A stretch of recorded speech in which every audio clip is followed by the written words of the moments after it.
Now next topic is that surface condenser. Condenser કોને કહેવાય? So in a surface condenser, the cooling water and steam, જે પણ કે exhaust steam છે, do not come in direct contact. Direct contact માં નહીં આવે. So that the condensate obtained is free from any impurities and can be used for directly as a feed water. Jet કન્ડેન્સરમાં કેવું હતું, direct તમારું જે પણ કંઈ કુલિંગ વોટર કોન્ટેક્ટમાં આવતું તમારા કન્ડેન્સર, એના કારણે અમુક ઇમ્પ્યુરિટીઝ થઈ જાય અને જેના કારણે આપણે ફીડ વોટર ડાયરેક્ટ તરીકે યુઝ ના કરી શકતા. પણ અહીંયા કેવું છે, ઇનડાયરેક્ટ કોન્ટેક્ટ છે એટલે એકબીજાના કોન્ટેક્ટમાં તો આવવાના જ નથી, બરાબર. તેના કારણે જે પણ કંઈ ઇમ્પ્યુરિટીઝ ભેગી થવાની નથી, તો તમે આને ડાયરેક્ટલી તમે ફીડ વોટર તરીકે આને યુઝ કરી શકશો, બરાબર. Okay. Surface condenser are largely use in a steam power plant. વધારે સરફેસ કન્ડેન્સર છે ઇનડાયરેક્ટ કોન્ટેક્ટ વાળા, એ વધારે પાવર પ્લાન્ટની અંદર યુઝ થતા હોય છે. And the surface condenser are classified, જે પણ કંઈ ફર્ધર ક્લાસિફાય થાય છે. So first one is the according to number of cooling water passes. કેટલા કુલિંગ વોટર પાસ છે, સિંગલ પાસ છે કે મલ્ટી પાસ છે. તો સિંગલ પાસ તો લગભગ બહુ યુઝ થતો જ નથી, બરાબર. કે એક જ ટ્યુબ હોય ને એકમાંથી પસાર થતું હોય.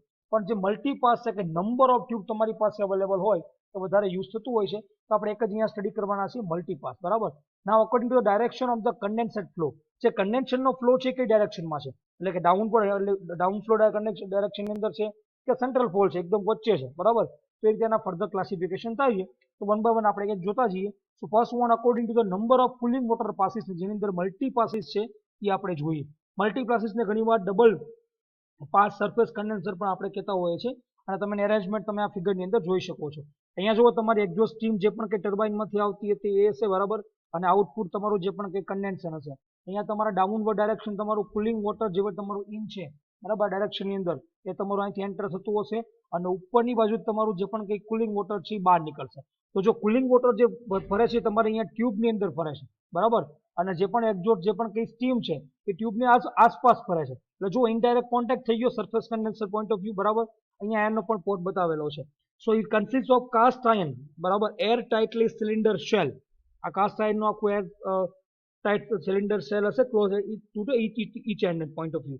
Now the number of જે પણ કંઈ water tubes are fixed in the tube plates and which are located between the each other cover head and the shell point of view. Now the circulating pump is used to circulate the cooling water and condenser tube. અહીં અલગ અલગ સર્ક્યુલેટર water પણ એના જે પણ કંઈ pump છે એ પણ બહારની એરેન્જમેન્ટની અંદર મૂકેલા હશે. નાઉ કુલિંગ વોટર, તમે જે આ કુલિંગ વોટર દેખાય છે, is enter from the bottom and flow through this tube and transverse back and leave at the top થશે, and there's the flowing through the entire length of the condenser is twice, બરાબર. Now the exhaust steam point of exhaust steam is entered the top and flow downward outside the tube point of view and the get condenser and is constantly being removed by the condenser pump point of view. Now is air, જે પણ અહીંયા air no portion is continuous removed from the separate section by the air pump, and the air can be used for remove by the steam jet air જે પણ ejector આવે છે instead of the air pump આની અંદર use થશે, air pump use નહીં થાય. This condenser may be આપણે શું કહી શકીએ, આપણે ડબલ પાસ સરફેસ કન્ડેન્સર આપણે એને કહી શકીએ. Now second one is that down flow surface condenser.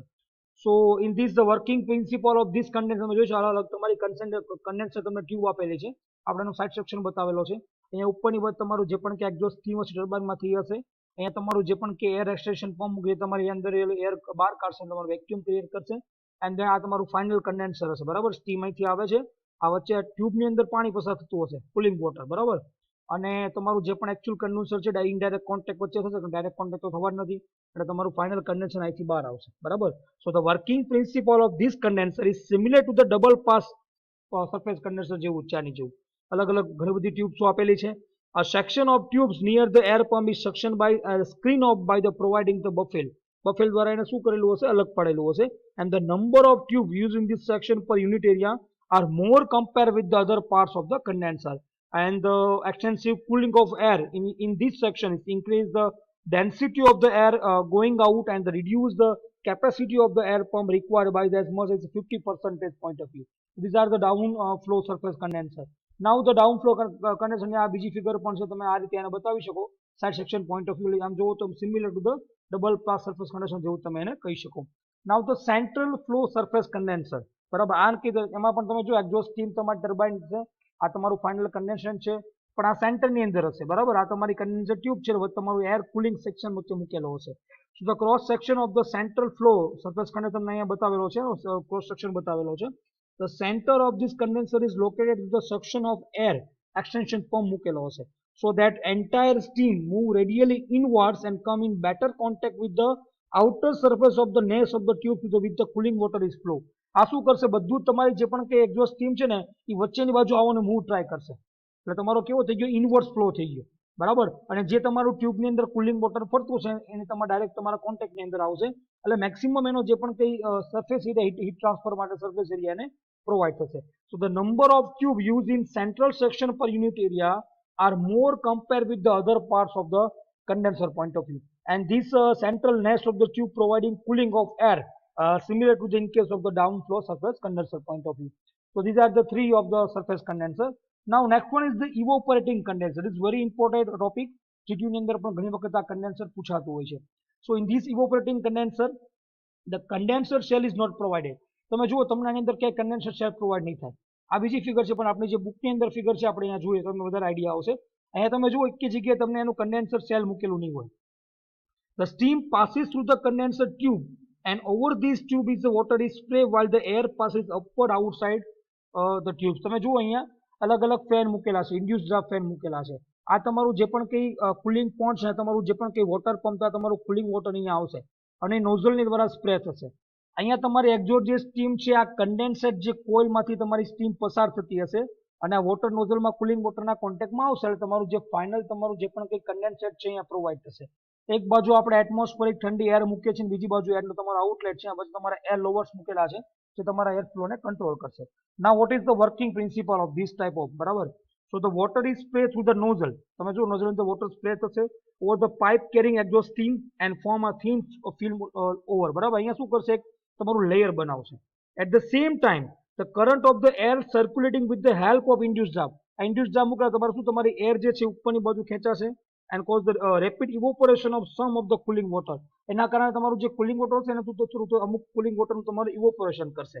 It means the latent heat required for the evaporation of the water vapor is taken from the water film form of the condenser coil and drops the temperature of the water film, and this helps the heat transfer from the steam to the water point of view.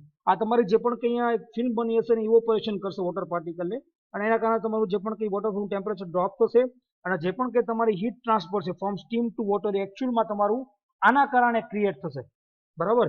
So this mode of the heat transfer is reduce the cooling water requirement of the condenser 10% આના કારણે તમારું જે પણ cooling water છે એ ઘટશે. And the steam circulating inside the pipe, બરાબર, is the condensate to the heat transfer from the steam to the water. Now the condensate is extracted from the with the help of the condensate pump. જે પણ condenser આવશે condenser પંપથી આપણે લેવામાં આવશે. And the water particle carried with the air due to the high velocity of air and remove with the help of the eliminator થી એ આપણે remove કરશું, જે પણ કે આવેલા હશે એલિમેન્ટર આપણે રિમૂવ કરી નાખશું. Now this condenser is need very small amount of circulating water and thus make up water since the coolant is used again and again. આપણે એને ફરીવાર આપણે યુઝ કરી શકશું. And this type of condenser are more preferable where the accurate shortage of the cooling water ની જ્યારે shortage હોય ત્યારે ખાસ કરીને આ પ્રકારની ઇવોપોરેટર આપણે યુઝ કરી શકીએ. આના બેઝિક એડવાન્ટેજ જોવા જઈએ તો સિમ્પલ ડિઝાઇન, લો ઇનિશિયલ કોસ્ટ છે, લો ક્વોન્ટિટી કુલિંગ વોટર રિક્વાયરમેન્ટ થાય, small capacity cooling water pump જોવે અને લો ઓપરેટિંગ આની કોસ્ટ હોય. આના અમુક ડિસએડવાન્ટેજ છે, આની અંદર વેક્યુમ જે મેન્ટેન કરશે ઓછું થશે due to the less vacuum produce થાય, વર્ક ડન પણ કેવું હશે પર કેજી આનું ઓછું આવશે and not suitable for the medium and large power plant. આ શું છે એના ડિસએડવાન્ટેજ છે. નાવ સરફેસ કન્ડેન્સર આપણે જેટલા પણ સ્ટડી કર્યા, આપણે ઇવોપોરેટિંગ કન્ડેન્સર કર્યું, આપણે તેના આપણે ડબલ પાસ જોયું, આપણે ડાઉન ફ્લો જોયું અને સેન્ટર ફ્લો જોયું. આ બધાના એડવાન્ટેજ ડિસએડવાન્ટેજ શું છે? So due to the high vacuum increase the thermal efficiency and output of the plant વધશે. Condensate can be reuse as boiler. મેં તમને કીધું કે ઇમ્પ્યુરિટીઝ નહીં આવે એટલે ફરીવાર આપણે યુઝ કરી શકશું. ઓક્ઝિલરી પાવર રિક્વાયરમેન્ટ કેવો હશે? ઓછો હશે કારણ કે પંપ ઓછા ચાલતા હશે.